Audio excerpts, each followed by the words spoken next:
Ele abriu o aplicativo pela 10ª vez naquele dia. No canto superior direito do vidro do celular, a hora marcava 14h37. As pequenas janelinhas das câmeras formavam um mosaico frio. Corredor, quarto das meninas, cozinha, garagem, tudo igual. Tudo em silêncio. Então, no feed do quarto, as cadeiras motorizadas e móveis vazias. Não havia som. Havia apenas uma sequência de quadros: 14:37:02, 14:37:03, 14:37:04. E depois, o que Tiago via como impossível: as 2 cadeiras estavam vazias. O telefone escorregou entre os dedos quando ele sentiu o corpo afundar. O aparelho bateu na palma da mão e caiu sobre o tapete. A imagem tremia. Tiago levantou-se de um salto, atravessou a sala numa corrida que não fazia sentido para alguém que passara os últimos 2 anos dedicado a medir e controlar o mundo ao redor das filhas. A câmera da escada mostrava só o corredor. A do corredor olhava a cozinha. A do quarto ainda mostrava as cadeiras vazias. E depois, numa visão lateral, uma figura curvada, escura, movendo-se com cuidado entre os móveis. A legenda do vídeo dizia: Quarto 2, 14:11, 14:37:06. Ele sabia que o que tinha instalado com o dinheiro da sua construtora, 17 câmeras espalhadas pela casa, sensores nos colchões, microfones ocultos na sala de estar, estava ali para proteger Clara e Sofia. Nunca pensou que aquelas lentes iam lhe entregar aquilo que mais o apavorava e mais o encantava. Uma verdade que podia destruir a sua segurança e, ao mesmo tempo, oferecer uma esperança perigosa. Ele engoliu em seco, e a pergunta aconteceu antes que ele percebesse que pronunciara: onde elas estão? Fique comigo até o final e veja o que as câmeras registraram às 14:37. A casa de Tiago era a soma do esforço que sobrou depois da perda de Mariana. Modernista, paredes brancas, janelas que pegavam o sol da tarde como um fã silencioso. Mas nenhuma arquitetura justificava o vazio que vivia ali. O quarto das meninas, duplo e simétrico, tinha brinquedos dispostos em linhas quase militares, cestas de fraldas com etiquetas, uma lista de rotinas afixada na parede com caneta preta. 47 pontos que ninguém poderia ignorar. As instruções iam desde a hora exata de trocar a fralda até o modo correto de colocar as botas ortopédicas pela manhã. Mariana tinha sido a responsável por conseguir alguma estabilidade depois do diagnóstico. Ela não chegou a ver as filhas crescerem. Um acidente, uma noite chuvosa. Tiago carregou a culpa como se fosse uma medalha pesada. Trabalho demais, casa vazia, promessas não cumpridas. Quando Clara e Sofia nasceram prematuras, com complicações neurológicas, a vida de Tiago fez uma curva que não encontrava retorno. Os médicos, fatigados, foram diretos. O quadro é de paralisia cerebral de grau severo. Em muitos casos, a marcha independente não se desenvolve. O foco é minimizar complicações e promover qualidade de vida. Aquele, em muitos casos, soou para ele como uma sentença. Para Tiago, era também uma convocação à vigilância. Aos poucos, o cotidiano virou uma rotina de tentativas e frustrações. Cuidadores foram contratados e afastados em sequência. A primeira, que prometera experiência com bebês especiais, desistiu depois de um mês. Outra confundiu horários de medicação. Uma terceira foi demitida por ter adormecido com as meninas no colo durante a noite. E uma reclamação de Tiago terminou em lágrimas dos 3. Cada fracasso alimentou um mecanismo obsessivo. Se as pessoas falhavam, ele construiria um sistema que não falharia. Câmeras, sensores, planilhas com gráficos, lista de permissões, verificações às 6 horas, às 9 horas, às 12 horas, às 15, às 18 horas. Programas de alarmes vinculados ao celular. A tecnologia passou a ser a sua religião. Quando a última cuidadora foi embora, tendo supostamente perdido a paciência, Tiago deixou o anúncio em 3 plataformas, exigindo experiência, referências e disposição para seguir o protocolo de 47 pontos. Elisa respondeu. Ela chegou com uma mochila surrada, uma certidão de antecedentes em ordem, olhos cansados e uma filha, Beatriz, esperando do lado de fora, encarando o carro de Tiago com aquela mistura entre curiosidade e vergonha que os jovens que crescem rápido carregam. Ao contrário das anteriores, Elisa não veio com promessas retóricas. Veio com um currículo pequeno e uma história longa. Mãe solo, contas acumuladas e uma fé prática em rotinas. A voz dela, na primeira semana, era baixa, feita de frases curtas e olhares que se demoravam nas meninas. Tiago observava cada gesto de Elisa pela tela do celular, pela lente das câmeras. A vigilância era o modo que ele sabia amar, medindo, conferindo, certificando-se de que nenhum erro repetisse o passado. Quando a viu pela primeira vez interagindo com Clara, afinando a posição da mão da menina sobre uma bola macia para incentivar a apreensão, algo nele se contraiu. Siga o protocolo, ele anotou mentalmente. Sem improvisos. Ela sorriu, sem saber se para conciliar as necessidades da criança ou para acalmar o patrão evidente nas entrelinhas do contrato. Os primeiros dias foram de cuidado rígido. Elisa aprendeu os 47 passos como quem aprende uma oração. Mas houve deslizes que Tiago classificou como incompatíveis. Ela colocou música clássica no quarto uma manhã. Uma peça com compassos suaves que pareciam coachar memórias. Ele chamou pelo viva-voz e replicou. No protocolo está especificado som ambiente neutro, sem estímulos intensos. Ela desligou com um gesto que misturava respeito e questionamento. Só 2 minutos, ela disse. É para ver se elas giram a cabeça. Para Tiago, isso já era demais. Entre as paredes da casa, contudo, pequenas coisas começaram a acontecer, que não cabiam nas listas. Clara, que raramente mudava a expressão do rosto, abriu os olhos mais tempo quando Elisa aproximou o rosto dela e cantou uma canção que a própria mãe cantara quando os bebês nasceram. Elisa tinha ouvido a gravação em um telefone velho, enquanto catalogava memórias como quem tenta entender o mapa de uma cidade alheia. Sofia, a gêmea, deixou escapar um som que não era um choro, algo próximo a uma risada abafada, quando a cuidadora colocou uma luz colorida no móbile. Tiago registrou tudo.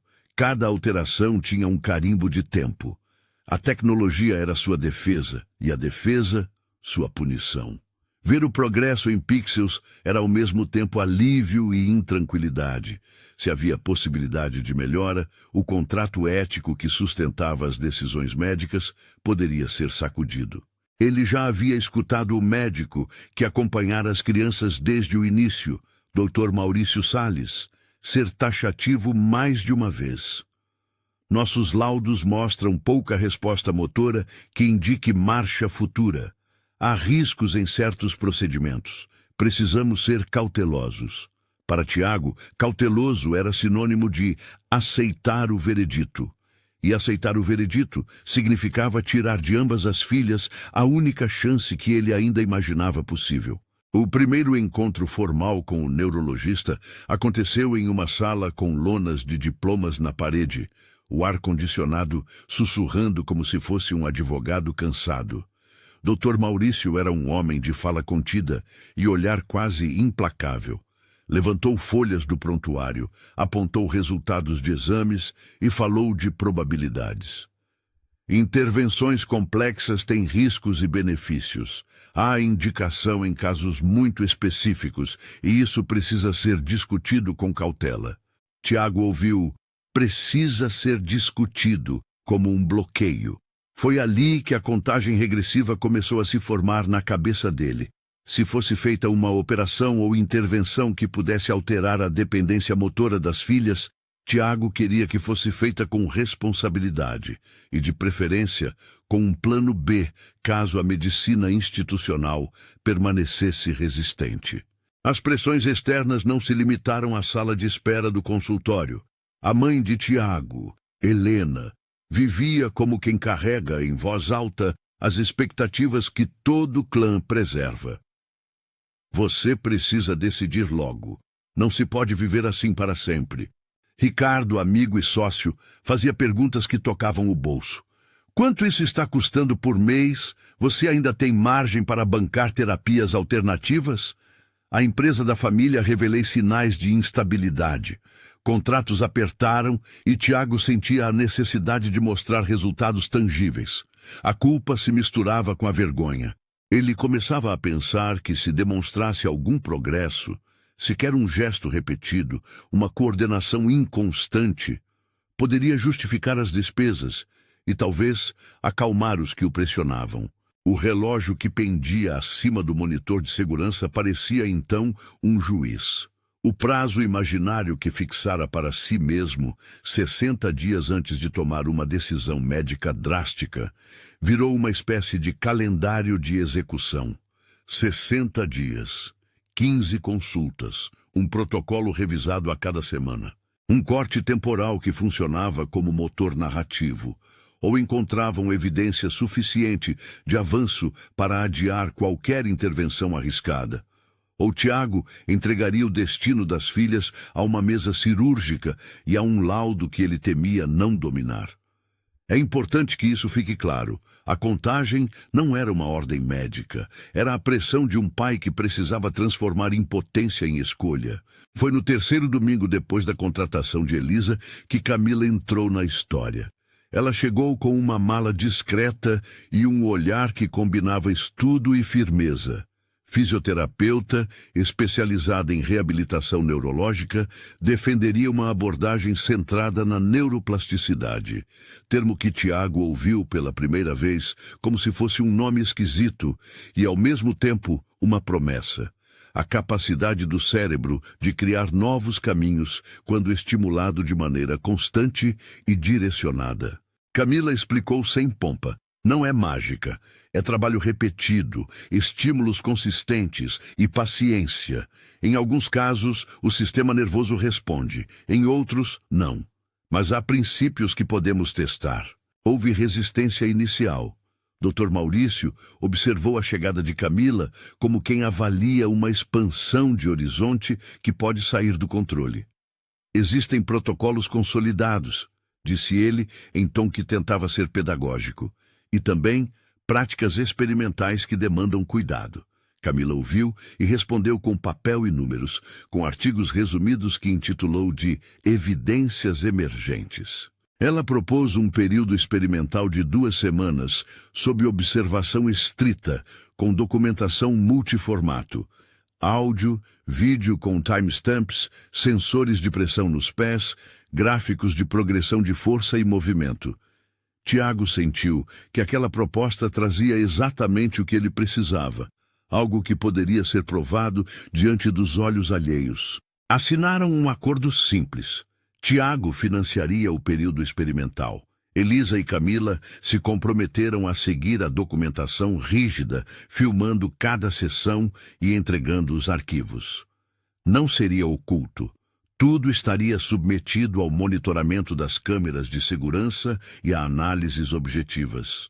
Precisamos de transparência, Camila disse. E a palavra funcionou como um colírio para Tiago, que imediatamente imaginou essas gravações como escudos contra a eventual ameaça de médicos conservadores. As primeiras sessões foram tímidas. A fisioterapia começou por estímulos simples, tocar a planta do pé, exercícios de posição sentada, repetição de movimentos com bolas de espuma. Camila posicionava sensores sob os pés de Sofia e Clara. Os aparelhos desenhavam linhas finas que subiam e desciam no monitor, como mapas de um território inexplorado. Elisa registrava tudo com o tablet.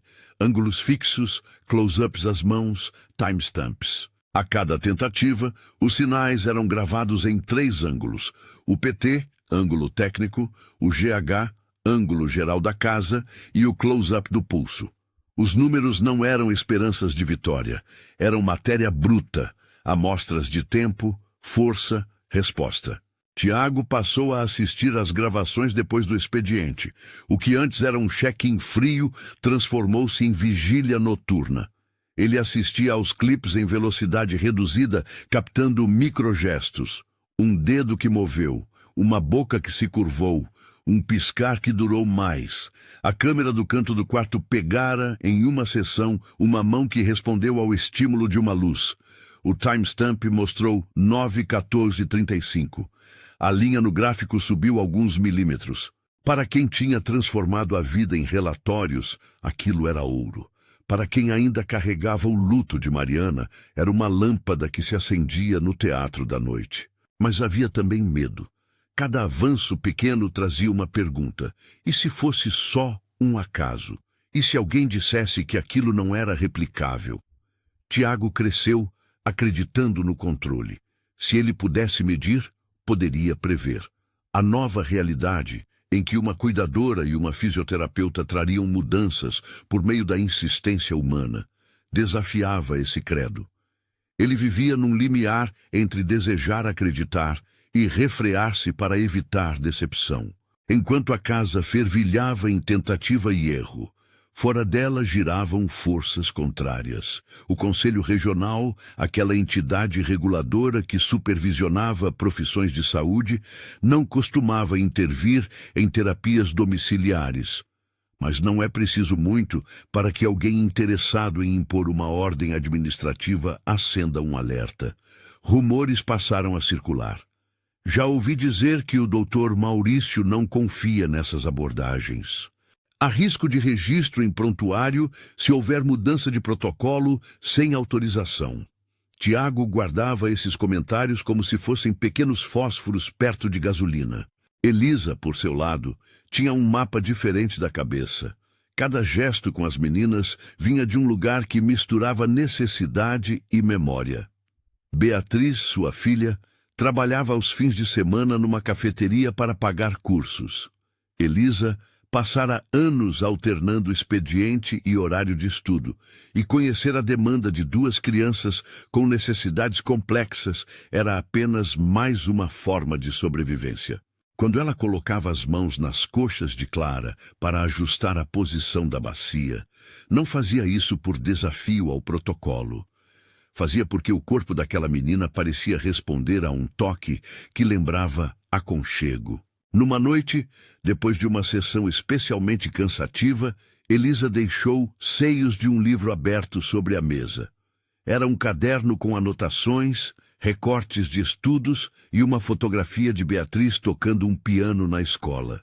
Tiago, vendo aquilo pela câmera da cozinha, sentiu algo inédito, compaixão. Acompanhar pelo monitor não era o mesmo que compartilhar o esforço. Ele se pegou pensando em como uma mulher daquela estatura humana, com contas a pagar e medo no olhar, estava disposta a apostar numa rotina que poderia não fornecer nenhum retorno financeiro imediato.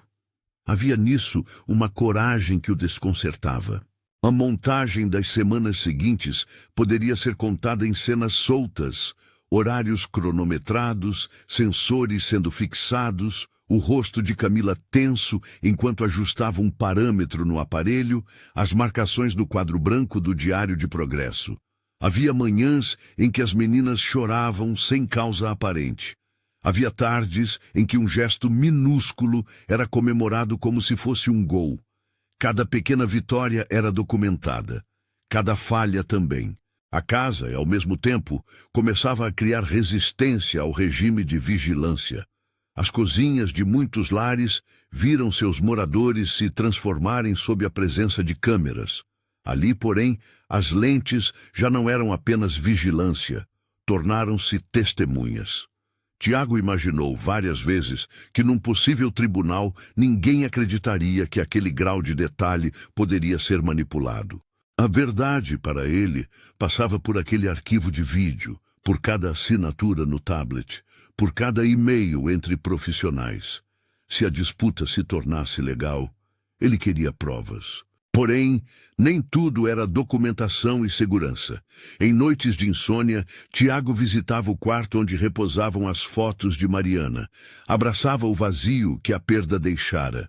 A culpa por ter trabalhado demais, por ter deixado a esposa saindo para aquela noite que não voltaria, aparecia como um cálice amargo. As meninas eram para ele uma promessa de redenção que ele não se permitia esquecer. Esse peso alterava a forma como ele via a boa vontade ofertada por outras pessoas. Um gesto carinhoso por parte de Elisa parecia sempre estar a um passo de trair o sistema de proteção que ele havia construído.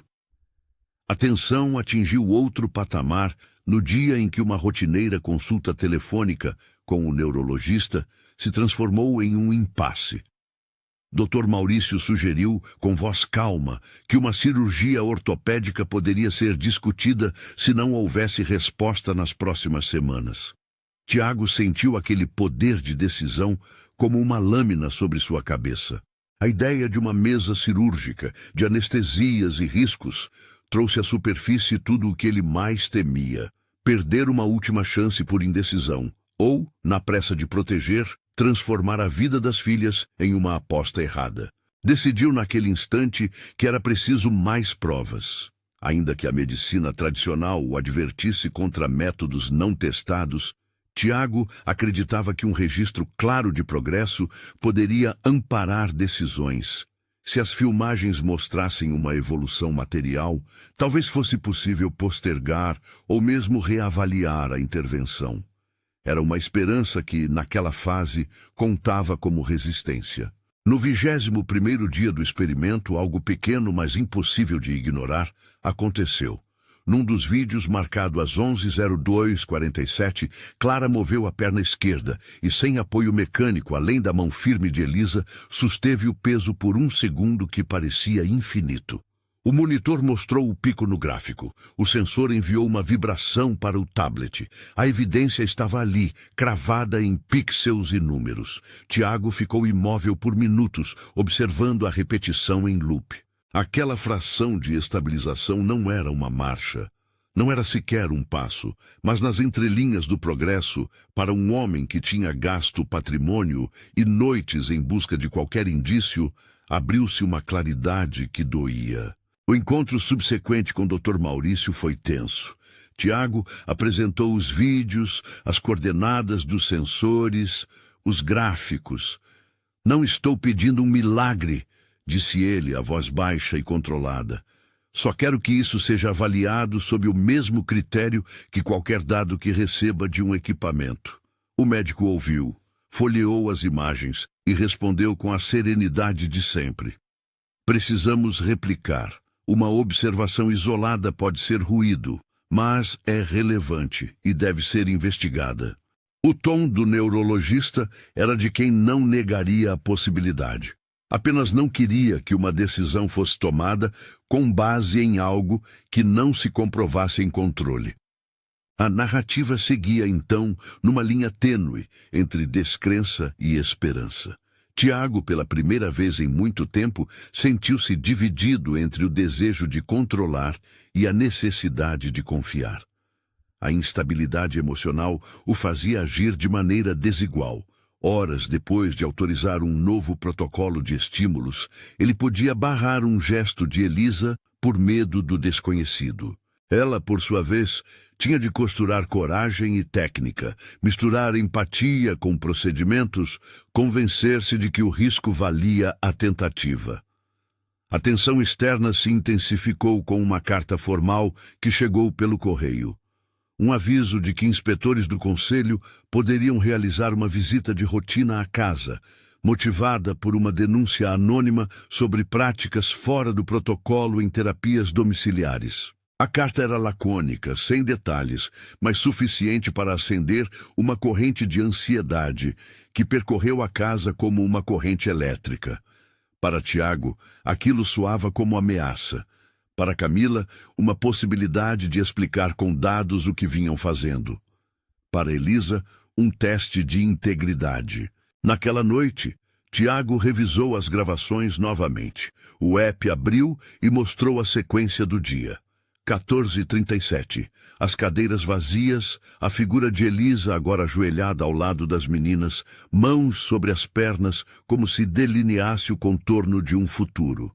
Ele sabia que o que tinha visto o deixaria sem chão, mas também sabia que, pela primeira vez, sua inclinação para controlar poderia encontrar o que precisava: documentação, testemunhas e, talvez, um caminho que não passasse por tomar uma decisão irreversível sem evidências claras.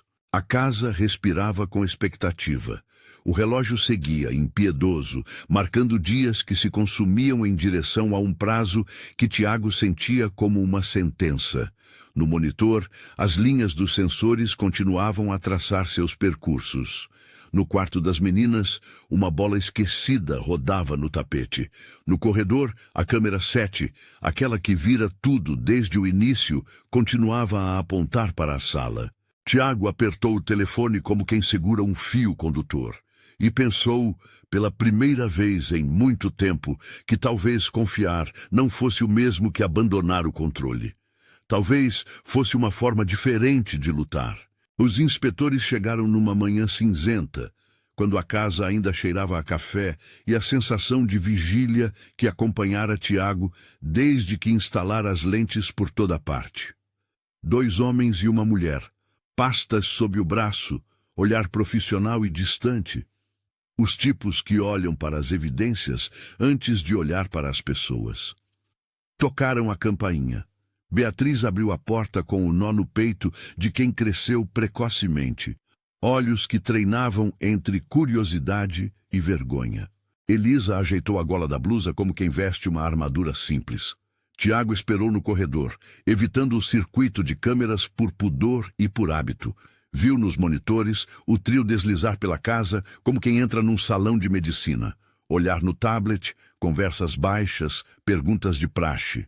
Um dos inspetores pediu para ver a documentação, o que estava nos arquivos. Outro queria checar os sensores. A mulher, que se apresentou como coordenadora da fiscalização, perguntou sobre protocolos, consentimentos e registros de responsabilidade técnica. Camila, calma, trouxe um tablet, um envelope com PDFs e uma pasta de anotações. Nossa prioridade é a transparência, disse ela, e sua voz corta a sala como um instrumento afinado. Havia um roteiro para essas visitas, Tiago sabia. O jogo era mostrar tudo limpo, autorizações, relatórios, evidências. O que ele tinha, além do que normalmente se pede, eram horas de gravação, ângulos redundantes e sensores que traduziam movimento em linhas. Entregou o pendrive com os arquivos para a inspetora e tentou, pela primeira vez em muito tempo, não controlar cada detalhe. A sensação era estranha. Expor aquilo que outrora guardara como munição, colocar sua fé e seu medo diante de olhos que pudessem julgá-los. A inspeção começou técnica e seca, verificação dos aparelhos, checagem de versões de software, perguntas sobre quem tinha acesso às gravações. Um dos inspetores fez questão de olhar o histórico de quem assinara os laudos e se havia, de fato, consentimento informado dos pais no prontuário. Camila explicou com paciência o protocolo experimental, descreveu os parâmetros de segurança, as medidas de contenção e as formas de documentação. Disse neuroplasticidade sem florituras. Explicou que se tratava de um conjunto de estímulos repetidos e monitorados, que nem sempre produziam resultados, e que o risco e o limite ético eram parte do acordo escrito que Tiago assinara. Enquanto isso, na superfície dos monitores, a casa seguia sua rotina.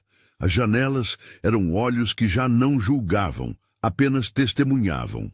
As câmeras 3 e 7, as que mais usara para vigiar a sala e o corredor, rodavam suas imagens silenciosas.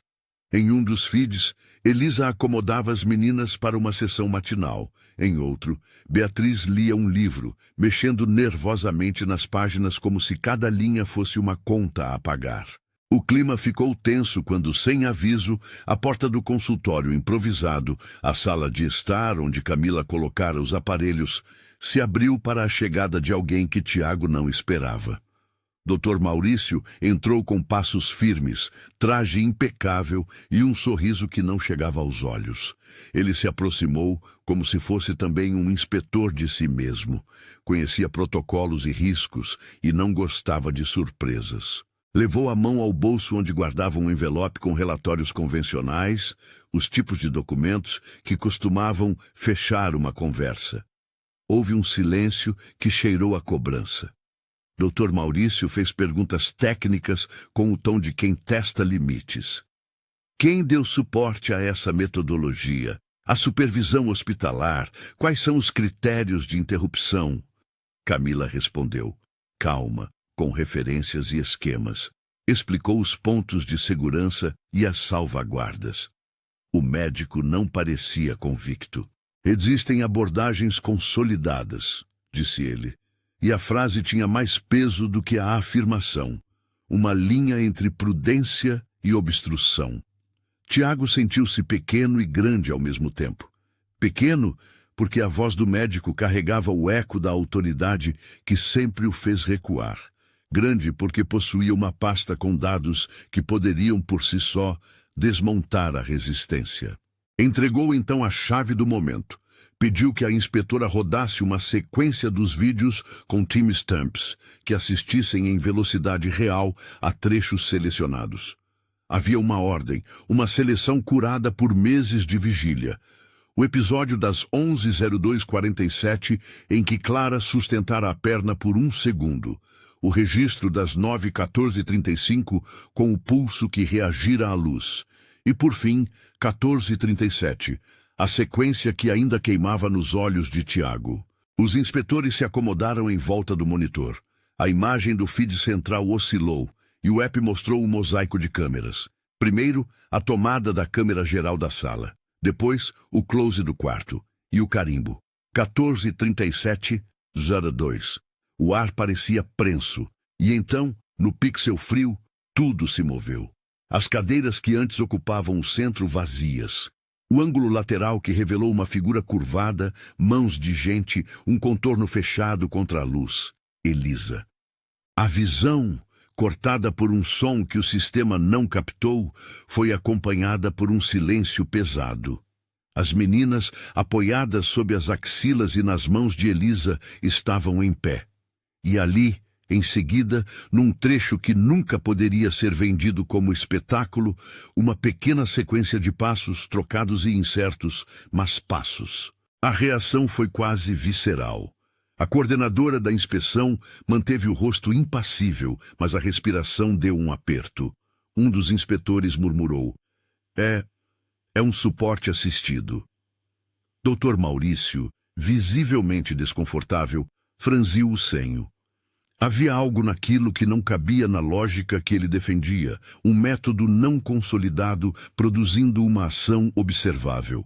Ao mesmo tempo, estava ali o perigo que ele sempre temera, a extrapolação de protocolos por não especialistas. Tiago viu o mundo ensaiar uma virada. O que para ele fora um choque pessoal, agora tinha potencial para ser prova pública. E por trás da evidência, havia uma pergunta ética.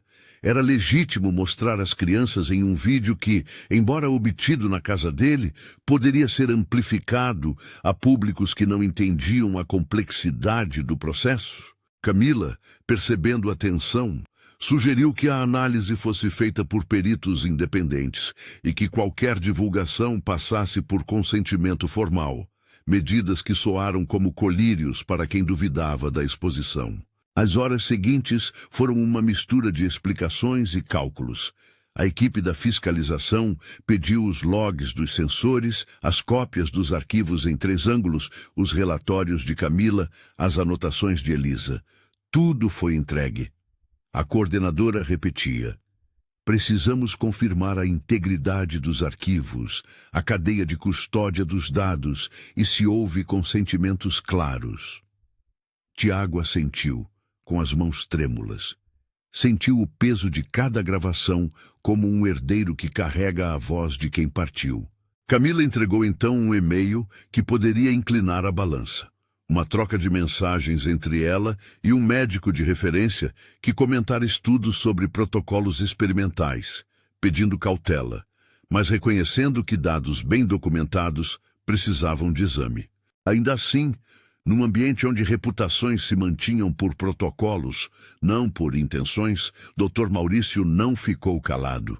Em um momento de encontro público entre todos, ele solicitou formalmente que a fiscalização suspendesse as sessões até que houvesse uma auditoria completa. Segurança em primeiro lugar, disse, com o martelo da prudência batendo no ar.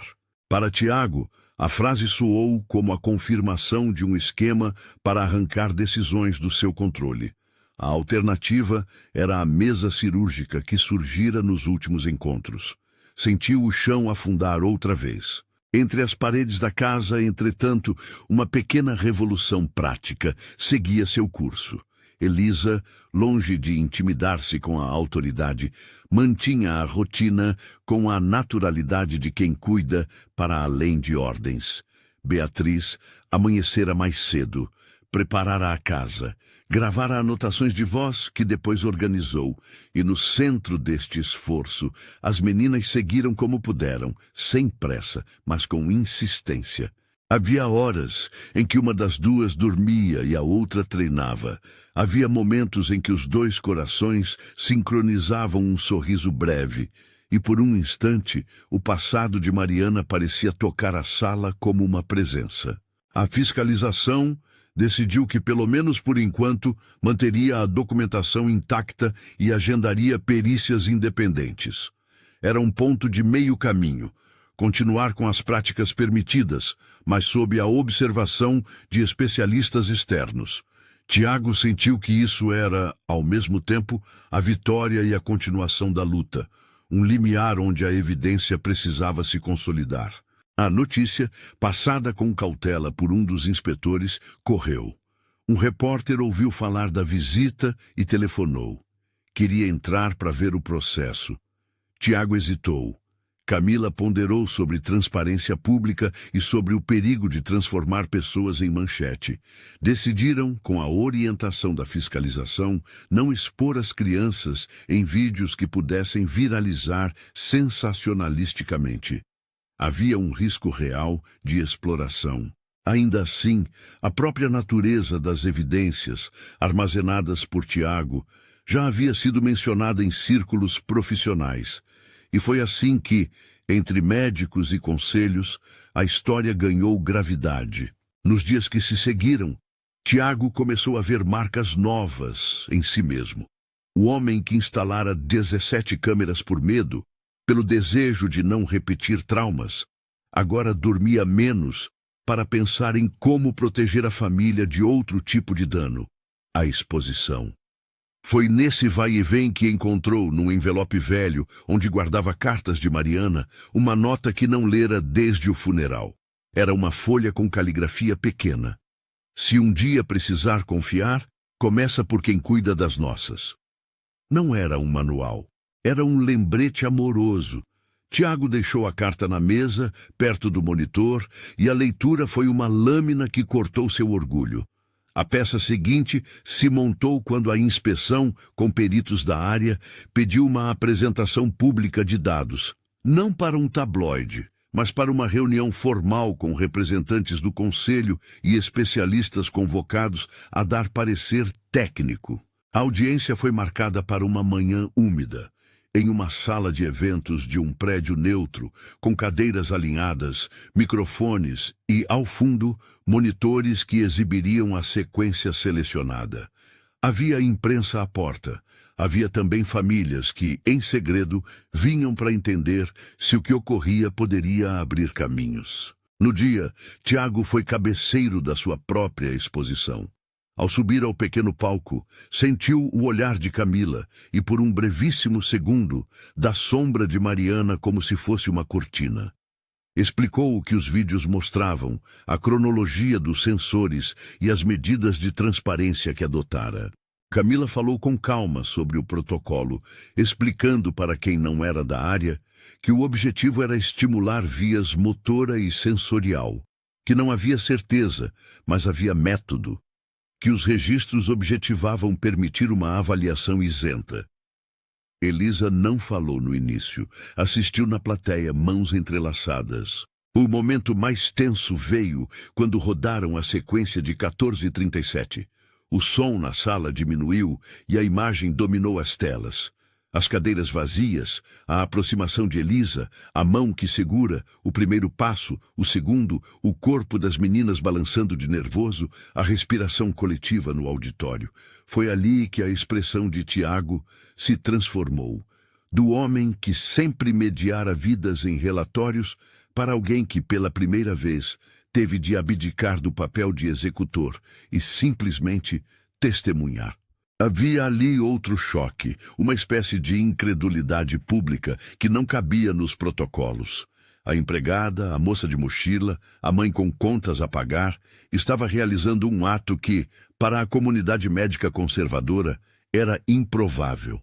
O choque foi positivo para quem buscava evidência, foi inquietante para quem cuidava de reputações. Depois da exibição, pergunte-se se tudo mudou. Não. O conselho pediu perícias, análise forense dos arquivos e confirmação dos metadados. Havia a necessidade de separar fenômeno de manipulação. Era natural. Em ambientes onde decisão se ampara em documentos, a cadeia de custódia é sagrada. O que veio então foi um mergulho em e-mails, assinaturas digitais, logs de servidor e hashes que serviam para atestar que os arquivos eram os mesmos desde o momento da gravação. Foi justamente nesse momento técnico que se desvelou o que mudaria o rumo da história. Durante a análise forense, um detalhe pequeno foi detectado. Um ofício encaminhado por um setor do hospital afiliado ao neurologista que requisitava uma autorização para procedimento emergencial nas meninas, apresentava uma assinatura com traços que pareciam deslocados em relação ao padrão do médico. A equipe de perícia, composta por técnicos independentes, pediu o original. A reunião que se seguiu teve o tom de quem abre uma carta de má notícia. O original foi comparado com documentos antigos, rabiscos, traços, pressões. As diferenças sugeriam mais do que simples imprecisão. Indicavam manipulação. Tiago sentiu o ar faltar. A possibilidade de fraude por parte de um médico que pedira prudência transformou a luta doméstica numa disputa jurídica. O que estava em jogo não era apenas a credibilidade de um profissional. Era a possibilidade de alguém ter tentado usar a autoridade médica para assumir decisões que não cabiam. A acusação, quando veiculada com cuidado entre as partes, falou em falsificação de documento que visava submissão de consentimento. Uma expressão árida, mas que carregava peso. Não se tratava, no enredo, de um crime sensacionalista para tabloide. Tratava-se de algo que, juridicamente, poderia conduzir a apurações profundas. Quando a denúncia chegou ao Departamento de Ética, Tiago experimentou sentimentos contraditórios. A raiva por imaginar que alguém poderia manipular o destino das filhas. O medo de que a exposição pública afetasse quem mais o ajudara. E a culpa, sempre a culpa, por ter criado um ambiente em que a autoridade médica pudesse se sobrepor a quem cuidava. Elisa, no entanto, permaneceu firme. Sua conduta, registrada em vídeo em horas de dedicação, servia agora como prova de que suas intenções eram cuidados e estudos, não manipulação. Camila cooperou com investigações, entregou todo o material e aceitou submeter-se a avaliações. O processo legal que se seguiu foi lento e repleto de nuances. O Conselho abriu sindicância administrativa. A polícia, por conta da suposta falsificação, abriu investigação. Dr. Maurício foi chamado a se justificar. Em público, manteve a postura de quem protege reputação e carreira. Em privado, suas palavras foram outras. Eu tomei decisões sob pressão, assumi riscos que achei necessários.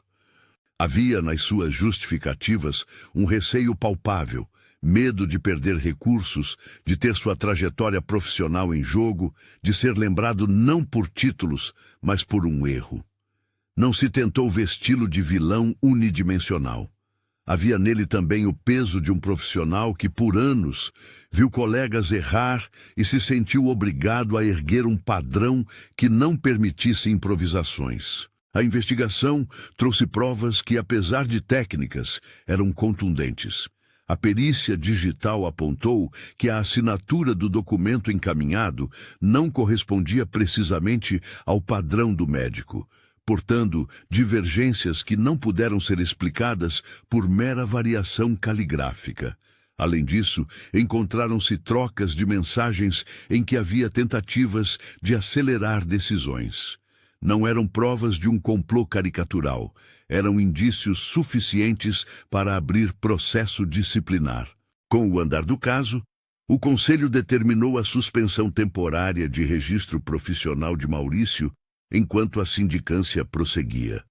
Posteriormente, diante do acúmulo de evidências, decidiu-se por penalidades que incluíram a cassação do registro profissional, uma consequência grave, que transformou o médico de autoridade intocável em figura sujeita à responsabilização. Tiago sentiu um misto de alívio e vazio. A justiça, quando interveio, não restaurou automaticamente o que perdera, mas afirmou que havia possibilidade de equidade na relação entre pais, cuidadores e instituições. Para Elisa, cuja vida correra riscos por causa de um gesto que agora era a prova, a sensação foi dúbia. Era o reconhecimento de que seu trabalho tinha valor. Era também uma lembrança de quão frágil é a vida quando se arrisca por convicção em estradas que não são bem mapeadas. Camila enfrentou sua própria verificação. Havia quem argumentasse que tática e técnica careciam de registro em protocolos clínicos amplamente aceitos. Ainda assim, as evidências coletadas e a reputação da profissional nos meios de reabilitação sustentaram seu trabalho. Ela sofreu questionamentos, participou de audiências, explicou criteriosamente critérios e limites.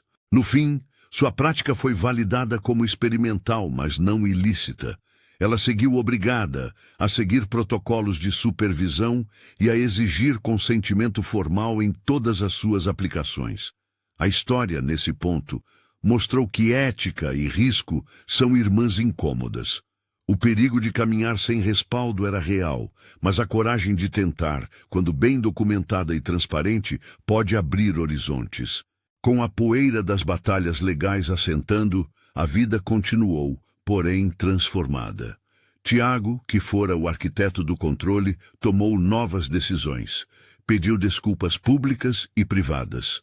A primeira foi para Elisa, em um encontro onde, pela primeira vez, ele falou sem relatórios. Eu te vi pelas câmeras e achei que sabia o que era melhor. Eu não sabia, disse ele com a voz embargada. Elisa respondeu com a mesma simplicidade. Você veio com medo. Eu vim com trabalho. Não houve espetáculo, houve reconhecimento. A relação entre eles mudou, baseada agora não só na vigilância, mas em acordos claros e em respeito mútuo. Tiago também decidiu investir de outra forma. A constatação de que a documentação fora determinante o levou a pensar que poderia replicar o que funcionara de forma correta. Criar um espaço onde cuidado e pesquisa caminhassem juntos, com responsabilidade. Com parte de seus recursos, propôs a criação de um pequeno centro de reabilitação que reuniria profissionais como Camila, com supervisão e protocolos claros e programas de apoio às famílias. Não era uma clínica de promessas, mas um espaço de tentativa responsável, onde evidências seriam registradas com ética e onde os pais pudessem, de fato, participar de decisões. Beatriz recebeu, por sua atuação e pelo apoio que dera em casa, uma bolsa para um curso de técnica musical que sempre sonhara. O coração de Elisa, que havia suportado noites em claro e contas a pagar, que também se compôs de pequenas vitórias, encontrou algum respiro. Ela foi contratada para coordenar atividades no novo centro com estabilidade e reconhecimento. Não era uma retribuição que apagasse os anos de ansiedade, mas era a construção de futuro. As meninas Clara e Sofia continuaram as sessões. A marcha que a audiência testemunhara não foi uma cura nem o ponto final. Foi, para todos, uma janela de possibilidade. As melhorias continuaram graduais. Um passo mais firme, a capacidade de sustentar-se por alguns segundos, a coordenação para pegar uma bola. Cada progresso era celebrado com reverência, sem transformar a vida delas em espetáculo. Havia, sobretudo, um novo pacto entre família e comunidade terapêutica. Ser transparente e modesto nas promessas, firmes na dedicação. O ápice emocional aconteceu num parque, meses depois. O sol daquela tarde era ameno e a brisa agitava folhas como quem inventa canções. Tiago caminhava atrás das meninas, agora com suportes discretos, guias que as ajudavam a equilibrar, enquanto Beatriz corria à frente, rindo com o celular, gravando o momento para o álbum da família. No banco, Camila conversava com outros pais, trocando experiência e anotando possibilidades de intervenção. Elisa, com o rosto marcado por trabalho e sorrisos, segurava uma das mãos. Tiago segurava a outra. A cena era simples. Duas crianças caminhando, cambaleando, rindo entre dentes que ainda não sabiam o nome de tudo. Tiago, que tantas vezes transformara sua casa em posto de comando, parou de olhar para os monitores. O som do parque não podia ser traduzido em métricas. Mariana não estava ali para ver, mas havia, em algum lugar do bolso de Tiago, uma fotografia que ele tirara do quadro da parede onde pendurara a lembrança dela. Atirou, olhou-a e deixou-a no bolso novamente. Não era remorso livre de razão. Era memória que se transformara em vergonha amansada. Ao lado, uma jovem mãe observava e perguntou baixinho: "Como vocês conseguiram tanta coragem?" Tiago sorriu, e a resposta veio da consciência do que aprendeu. A coragem veio da necessidade e da prova, e da gente reconhecer que precisa confiar em quem, de fato, cuida. Havia ali humildade. Havia também persistência. Não era a vitória de um homem só, mas a soma de quem resolveu documentar, arriscar, explicar e, sobretudo, escutar. A história, como toda história que envolve perdas, não se encerrou em glória clara. O processo jurídico que levou à responsabilização do médico mostrou que instituições não são infalíveis, que erros de avaliação e, em casos extremos, má-fé, podem provocar danos. No entanto, a justiça administrada à luz de documentação robusta e testemunhos foi capaz de restituir algo essencial: a noção de que decisões sobre corpos frágeis precisam de transparência, consentimento e, quando possível, debates abertos. A exposição pública trouxe consequências além do tribunal. Grupos de apoio, ONGs e profissionais da saúde começaram a olhar para aquele caso como um exemplo sobre a importância de registros, de auditoria e de práticas centradas no paciente. O pequeno centro financiado por Tiago tornou-se um ponto de referência local, com salas equipadas, protocolos publicados e supervisão regular.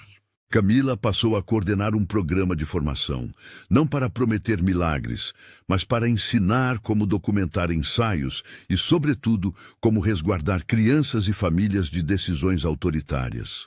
Na vida privada, Tiago aprendeu que amor e controle são espécies diferentes. O sistema que ele montara para proteger as filhas, com câmeras e planilhas, o servira bem em termos de prova.